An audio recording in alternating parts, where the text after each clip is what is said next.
केलंय वैष्णवी हगवणे यांचं दुसऱ्या कुणाबरोबर तरी चॅट होतं आणि त्या नैराश्यातून त्यांनी आत्महत्या केली असावी. तर तुम्ही कशाच्या आधारावरती हे आर्ग्युमेंट केलं आणि त्याची काय माहिती आहे? तुमचं नाव सांगा. माझं नाव ॲडव्होकेट विपुल दुशिंग आहे. मी या केस हगवणे प्रकरणामधले 1 ते 5 म्हणजे सर्व हगवणे कुटुंबियांना रिप्रेझेंट करत आहे कोर्टामध्ये. हगवणे कुटुंबियांकडनं मिळालेली माहिती आणि त्यांनी दिलेले डॉक्युमेंट्स, या डॉक्युमेंट्सच्या आधारावरती आजचा युक्तिवाद कोर्टामधला आमचा केलेला होता. युक्तिवाद करताना कुणाचंही विनाकारण कॅरेक्टर ॲसेसिनेशन हा शब्द जो तुमचा प्रश्न आहे तो चुकीचा आहे. आमची युक्तिवाद असा होता की केवळ एकतर्फी तपास तुम्ही करू नये, पोलिसांनी एकतर्फी तपास करू नये. ह्या मृत्यूच्या मागचं कारण आमच्या हगवणे कुटुंबियांचं सुद्धा ह्या वैष्णवीच्या मृत्यूमुळे अतोनात नुकसान झालेलं आहे. ती नुसती याची बायको नव्हती तर ती त्याच्या बाळाची आईसुद्धा होती. त्याच्यामुळे त्या बाळाला सुद्धा आई ते बाळ आईच्या प्रेमाला मुकलेलं आहे. ह्याचं वाईट वाटते आणि त्याच्यासाठी आम्ही पोलिसांना कळकळीची 16 तारखेपासून आम्ही सर्व कुटुंबीय पोलिसांच्या ताब्यात आहोत. तरीसुद्धा आम्ही त्यांना कळकळीने विनंती केलेली आहे की तिच्या कुटुंबियांना ह्याबद्दल पूर्ण वेळोवेळी त्यांना आम्ही जाणीव करून दिलेली होती की तिच्या मोबाईलमध्ये आम्हाला आक्षेपार्ह गोष्टी सापडत आहेत, त्याच्यामुळेच तिचा आणि आमच्यामध्ये वाद होत होते. ह्याबद्दल त्यांना आम्ही जाणीव करून दिलेली होती. तिच्या आईवडिलांनी ते मोबाईल तिच्याकडनं काढून घेतलेले होते. त्या मोबाईलमधली जी काय चॅटिंग आहे ती आम्ही सुरक्षित ठिकाणी ठेवलेली आहे. योग्य वेळ आल्यानंतर आम्ही ती चॅटिंग कोर्टासमोर देणार आहोत. ह्या चॅटिंगबद्दल पोलिसांना सुद्धा 16 तारखेपासून आम्ही ताब्यात असल्यापासून सांगत आलेलो आहोत. परंतु ह्या मीडियाच्या प्रेशरमुळे, पॉलिटिकल प्रेशरमुळे त्या गोष्टीकडं कोणीही लक्ष द्यायला तयार नाही. हा युक्तिवाद आम्ही केलेला आहे. त्यामुळं कुणाचं कॅरेक्टर ॲसेसिनेशन नाही आहे. आमचं म्हणणं एवढं आहे की वैष्णवीचा जो काही मृत्यू झालेला आहे त्याचा खरा कल्प्रिट कोण आहे, खरा दोषी याच्यामध्ये कोण आहे हे शोधलं पाहिजे पोलिसांनी प्रामाणिकपणे तपास करून. ही आमच्या युक्तिवादाची बाजू आहे. चॅटिंग करत होती त्याच्यामुळे तिच्या कॅरेक्टरबद्दल आम्ही काय वाईट बोललेलं नाही आहे. त्या व्यक्ती ज्याच्याबरोबर ती काय चॅटिंग करत होती त्या चॅटिंगमधनं काही वाद निर्माण झाला का, त्या वादातनं तात्कालिक कारण निर्माण झालं का आणि तिने हा आत्महत्येचं पाऊल उचललं का हे शोधणं गरजेचं आहे. असा युक्तिवाद आहे. त्यामुळं कुणाच्याही कॅरेक्टरबद्दल आम्ही काय बोललेलो नाही. मेडिकल रिपोर्टमध्ये तिला मारहाण झाली साहेब, मारहाण जी झालेली आहे, मारहाणीचे तुम्ही सेक्शन्स बघा, मारहाणीचं स्वरूप बघा, मारहाणीचं सर्टिफिकेट बघा. मारहाणीच्या सर्टिफिकेटमध्ये 324ची मारहाण आहे. ती काय अशी 307 किंवा जीव घेणं हल्ला तिच्यावरती झालेला नाहीये. अशा किरकोळ स्वरूपाची जी काय एखाद्या नवऱ्याकडनं एखाद्या पत्नीला मारहाण जर होते तर ते सुप्रीम कोर्टचं जजमेंट आम्ही आज दिलं कोर्टामध्ये की एखाद्या दिवशी असा एखादा इन्सिडेंट झाला, रागाच्या भरामध्ये नवऱ्याकडनं जर एखाद्या पत्नीला हल्ला झाला तर ती डोमेस्टिक व्हायलन्स होत नाही, ती हॅरेसमेंट होत नाही. हॅरेसमेंट होण्यासाठी त्याचं इंटेन्शन पाहिजे.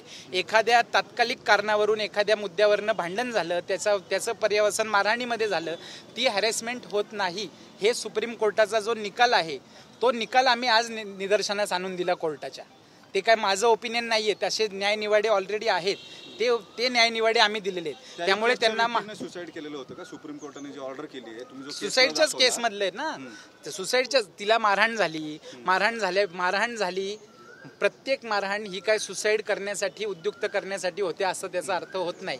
मारहाण करण्यामागे त्याचा हेतू पाहिजे. सुसाईडचा जो माझ्याविरुद्ध जो चार्ज लावलेला आहे, एखाद्या व्यक्तीला आत्महत्येस प्रवृत्त करण्यासाठी माझा हेतू तसा पाहिजे की या व्यक्तीला अशा प्रकारची हॅरेसमेंट करायची की त्यांनी आत्महत्या केली पाहिजे. त्याच्यामुळे असं एखादा ऑड इन्सिडन्स, आज 23 पासनं ती माझ्याबरोबर नांदत होती. 23 पासनं आजपर्यंत एक कंप्लेंट आहे का, NC आहे का, आजपर्यंत तिच्या शरीरावरती माझं एक बोट लागलेली अशी केस आहे का, माझ्यावर असं कधी कुणी आरोप केलेला आहे का? असा आरोप जर असता तर तो FIR मध्ये रिफ्लेक्ट झाला असता की ह्या मुलीला हे नेहमी मारहाण करतात, छळ करतात. FIR मधले जे काय ॲलिगेशन्स आहे ते सगळे वेग स्वरूपाचे आहेत. नेहमी छळलं, नेहमी त्रास दिला, सासूने एवढा त्रास दिला की तिला जीव द्यायची इच्छा झाली. हे सफिशियंट नाही आहे, हे वेग स्टेटमेंट आहे. ही आर्ग्युमेंट आम्ही केलेली आहे. त्यामुळं वैष्णवी वारल्याचं जेवढं दुःख तिच्या कुटुंबियांना झाले तेवढंच दुःख हगवणे कुटुंबियांना पण झालेलं आहे. ही आज इन्स्ट्रक्शन्स आपण जर कोर्टामध्ये आपण उपस्थित होता, कोर्टाची प्रोसिडिंग चालू होण्याच्या अगोदर कोर्टाची परमिशन घेऊन त्या लोकांच्या इन्स्ट्रक्शन्स आम्ही घेतल्या. त्यांच्या परमिशनने आम्ही त्यांच्याशी बोललो. ते बोलल्यानंतर 5ही आरोपी हगवणे, दोन्ही पिता पुत्र, आई आणि बहीण, 5ही लोकांनी आम्हाला एक वाक्याने हे सांगितलेलं आहे की याच्यामध्ये खरा तपास होणं गरजेचं आहे. आम्ही अडकलोय म्हणून आम्ही असं बोलत नाहीये. त्याबद्दलची त्या व्यक्तीची 18 तारखेला एंगेजमेंट होती, ती 18 आणि ही 16 तारखेला घटना घडलेली आहे. त्याचा का तुम्ही तपास आजपर्यंत केला नाही? मी जर 16 पासून तुमच्या ताब्यात आहे, ती व्यक्ती कोण आहे नाव दिलेलं आहे तपास अधिकाऱ्यांना. ते नाव मीडियामध्ये आम्ही देऊ शकत नाही. त्या व्यक्तीला त्याचं त्यांनी शहानिशा करायला पाहिजे. तपास अधिकाऱ्यांना आम्ही नाव दिलेलं आहे, त्यांनी नाही दिलं तर अजून मी कस्टडीत आहे. विचारा आज जाऊन त्याला, आरोपीला. पण तुम्ही त्याच्याकडं कानाडोळा का केला 16 तारखेपासून मी कस्टडीत असताना? 16 तारखेपासून मी तुमच्या ताब्यात आहे. मग तुम्हाला मी नाव पहिल्या दिवशीपासून सांगतो. 18 तारखेला एंगेजमेंट झाली त्या व्यक्तीची. तुम्ही का नाही त्याचा तपास केला आजपर्यंत? ते कारण नाही. हे कशावरून? हे तुम्ही का ठरवलं? मारहाण केली का नाही केली ह्याच्यासाठी साहेब CCTV फुटेज जप्त झालेले आहेत. वळ जे तिच्या शरीरावरती आहेत ते वळ कोणत्या इन्सिडेंट्समधले आहेत, कशाचे आहेत ह्याच्याबद्दलचा संपूर्ण तपास हा आत्ता पोलिसांनी केलेला आहे. त्यामुळे मारहाण केली, तिच्या अंगावर शरीरावरती वळ सापडले म्हणजे काय ह्यांनीच मारहाण केली असा अर्थ काढण्याचं कारण नाही आहे.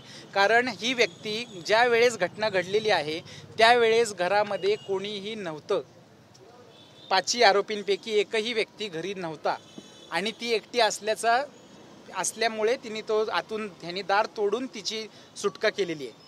त्याच्यामुळं तो जो काय ह्यांनी पहिल्या दिवशीपासून ह्या प्रकरणाला जो काय वेगळं वळण देण्याचा प्रयत्न केलेला आहे.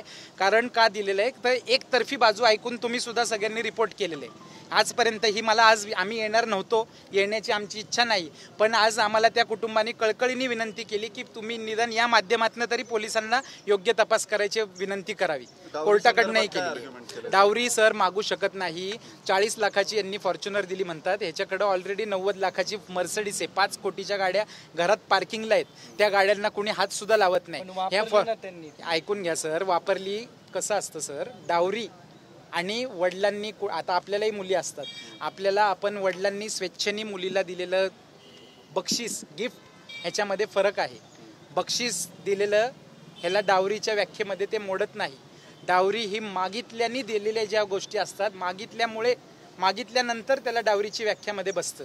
त्याच्यामुळे जे काय वडिलांनी तिच्या स्वेच्छेने बक्षीस दिलेलं आहे त्या बक्षिसाला कुठल्याही प्रकारे त्याला हे तुम्ही म्हणता एवढे डावरी साऊंड फॅमिली होती ती. सोनं 51 तोळे त्यांनी बँकेत ठेवून साहेब, प्रत्येक बिझनेसमनला तुम्ही आता मोठमोठे बिझनेसमन बघा, इमिडिएट फायनान्स उभं करण्यासाठी प्रत्येक बिझनेसमनला बँकेचा कर्जाचा सहारा घ्यावा लागतो.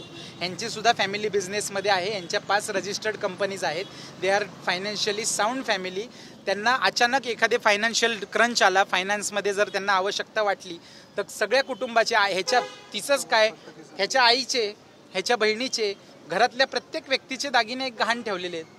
आणि तिची जर तक्रार असती दागिने गहाण ठेवण्याबद्दलची तर FIR मध्ये आली असती. तिने आजपर्यंत तिच्या आईवडिलांना विरोध केला असता. सगळ्यात महत्त्वाची बाब एक लक्षात घ्या, 23 तारखेला लग्न झालेलं आहे. 23 तारखेनंतर मुली ह्या वैष्णवीच्या नावाची 2023ला लग्न झाले. 23 नंतर वैष्णवीच्या नावावरची प्रॉपर्टी हिच्या घरच्यांनी विकली आहे. वैष्णवीला आम्ही नेऊन सोडली, तिला न हरकत द्यायला. ती प्रॉपर्टी बिल्डरला विकलेली आहे. मग हुंड्यामध्ये इंटरेस्ट असणारी फॅमिली अशा पद्धतीने तिच्या प्रॉपर्टीला नो ऑब्जेक्शन द्यायला लावेल का त्या मुलीला?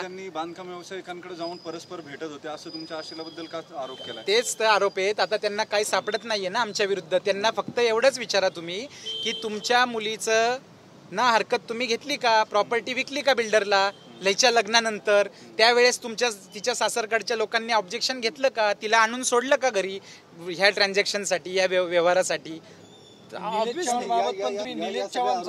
साहेब, निलेश चव्हाणवरती हा पूर्णपणे अन्याय झालेला आहे. निलेश चव्हाण हा त्याचा मित्र आहे. अशा एवढ्या वाईट परिस्थितीमध्ये त्यांनी त्याचं मैत्री निभावली. ते बाळ बघण्यासाठी 5 लोक तुरुंगात असताना ते लहान बाळ कुणी बघायचं होतं? ह्यांना अंत्यविधी झाला तेव्हा ह्यांनी बाळ काही नेलं नाही. ते बाळ बघायचं कुणी होतं? मग ह्यांनी रिक्वेस्ट केल्यामुळे ते बाळ त्यांनी सांभाळलं. त्यांनी बाळ सांभाळलं, ही माणुसकी दाखवली. उद्या सोडून गेला असता. पोलीस आहे, मीडिया माझ्या विरोधात आहे, पोलीस माझ्या मागे लागलेले आहेत, कशाला बाळ पकडायचं? तर कोणी त्यांनी बाळ सांभाळलं. त्याचा दोष काय त्याच्यामध्ये? त्याच्यावरती हा केवळ अन्याय त्याच्यावरती चाललेला आहे, ह्या युक्तिवाद केला आणि त्यांनी बाळाची हेळसांड केली असं त्याच्यावरती जुव्हेनाईल जस्टिस ॲक्ट सेक्शन 88 आणि 75ची त्याच्या विरुद्ध त्यांनी चार्ज लावलेला आहे. तर ती हेळसांड केल्याचा कुठलाही ते बाळ त्यांनी व्यवस्थित सांभाळलं. तिच्या घरचे आले, अनेक आपले लोक होते, तुम्ही सुद्धा होता. सगळ्यांच्या देखत त्या बाळाची त्यांना कस्टडी त्यांनी दिलेली आहे. प्रश्नच नाही, असं त्या आरोपींचं म्हणणं आहे. तेच आम्ही आज युक्तिवाद केला. त्याच्या संदर्भात काय बोलणं झालं का? नाही, ते कस्टडी कोण मागणार आहे? त्याचा बाप जिवंत आहे त्या बाळाचा. कस्टडी कोण मागू शकतं? तो नॅचरल गार्डियन आहे ना, तो जिवंत आहे ना. एवढा अन्याय होतोय म्हणताय, पण त्याच निलेशने बंदूक दाखवली ना तिच्या आई वडिलांना. साहेब ऐकून घ्या. कुठलीही गोष्ट, there is a method in madness also. तुम्ही दिलं होतं का त्याच्या कस्टडीत? बाळ दिलं एक्स व्यक्तीने. मागण्याची पद्धत आहे का? तुम्ही असा मॉब घेऊन 100 लोक जाऊन त्याच्या घरी दादागिरी करायला जाणार का? मागण्याची पद्धत आहे का नाही? तुम्हाला रितसर तुम्ही जर जाऊन कायदेशीर प्रक्रियेचा अवलंब करून गेला असता, आज त्या बाळाचं संरक्षण करण्याची जबाबदारी ह्या आगवणेंनी त्याच्यावर दिली होती ना. आता आपण एखाद्याला हगवणेंकडे ते बाळ येणार की नाही येणार त्याची आता त्यांच्याकडेच आहे ना बाळ त्यांच्याकडेच आहे ना. आता ती लिगल बॅटल होईल. कोर्ट काय देईल निकाल त्याच्यावर त्यांनी अर्ज करावा, त्याच्यावर कोर्ट देईल निकाल. चॅटिंग वगैरे होतं किंवा हुंडाबळीची पण ही केस नाहीये, मग आरोपी का फरार होती? म्हणजे 8-8 दिवस साहेब ऐकून घ्या, त्याला फरार म्हणणं हे शब्दच चुकीचं आहे. फरार म्हणणं, तुम्ही जर सुप्रीम कोर्टाचे न्यायनिवाडे बघितले तर एखादा इनोसंट व्यक्ती, पोलिसांचा ससेमिरा, त्यांची अटक, ह्याच्यामुळे डिप्रेशनमध्ये येऊ शकतो आणि तो स्वतःचं अस्तित्व काही काळ लपवू शकतो. ह्याला कोणी फरार म्हणू शकत नाही. फरार म्हणण्यासाठी त्याच्यासाठी वेगळे पॅरामीटर्स आहेत. फरार नाही, त्यांना उशिराने अटक झालेली आहे आणि अटक कशी झालेली आहे ते सुद्धा सगळं कागद आहेत, रेकॉर्ड आहे, त्याबद्दल काही हे नाही. चॅटिंगचा जो उल्लेख केला त्यामध्ये नेमकं काय होतं, कशात वाद होता आणि काय नेमकं त्यामध्ये मेन्शन केलं होतं? ते आता त्याच्याबद्दल त्या केसचा मी वकील नाहीये, त्यामुळे त्याच्याबद्दल मला चॅटिंग बद्दल सांगितलं काय नेमकं वाद होता, काय साहेब प्रश्नच नाही. ज्या वेळेस ॲप्रोप्रिएट वेळ येणार आहे, पोलिसांनी आम्ही विनंती करून सुद्धा जर या अँगलनी तपास केला नाही तर आम्हाला आमच्या बचावासाठी पूर्ण संधी आहे. कसाबला सुद्धा बचाव करण्याची संधी या देशांनी दिलेली आहे. त्याच्यामुळे आम्ही हगवणे कुटुंबीय आहेत, आम्ही काय कोणी हे नाही आहे, तर आम्ही आमचा बचावासाठी दाखवणार आहे. कोर्ट निर्णय घेईल योग्य ते. आम्ही जे म्हणतोय ते बरोबर आहे का चुकीचं आहे शेवटी ठरवणारं कोण आहे? कोर्ट आहे. एवढी चांगली फॅमिली असताना दुसरी सून पण आरोप करते ना. त्याच्याबद्दल साहेब मी त्यांचा वकील नाहीये, त्या केसच्या मला इन्स्ट्रक्शन्स नाही. हे आरोपी डिप्रेशन मध्ये गेले असतील त्याच्यामुळे ते फरार असं कोर्ट म्हणतं की एखादा इनोसंट सुद्धा असेल ना, त्याचं नाव जर खोट्या गुन्ह्यात आलं तर तो स्वतःचं अस्तित्व लपवून ठेवू शकतो. त्याच्याने काही गुन्हा होत नाही फरार राहण्यानी. आजपर्यंत कधी ऐकले का आपण की एखादा माणूस फरार झाला त्याच्याबद्दल त्याला वेगळी शिक्षा झाली? असं कधीच नाही. कितीपर्यंत पोलीस कितीपर्यंत दिली? आता पोलीस कोठडीची त्यांची जी विनंती होती, 2 लोकांना 1 दिवसाची पोलीस कोठडी दिलेली आणि बाकीच्या 3 लोकांना 1 दिवसाची दिली आणि बाकीच्या 2 जे नंतरून अटक झाली त्यांना 3 दिवसाची 31 तारखेपर्यंत. Okay, thank you sir.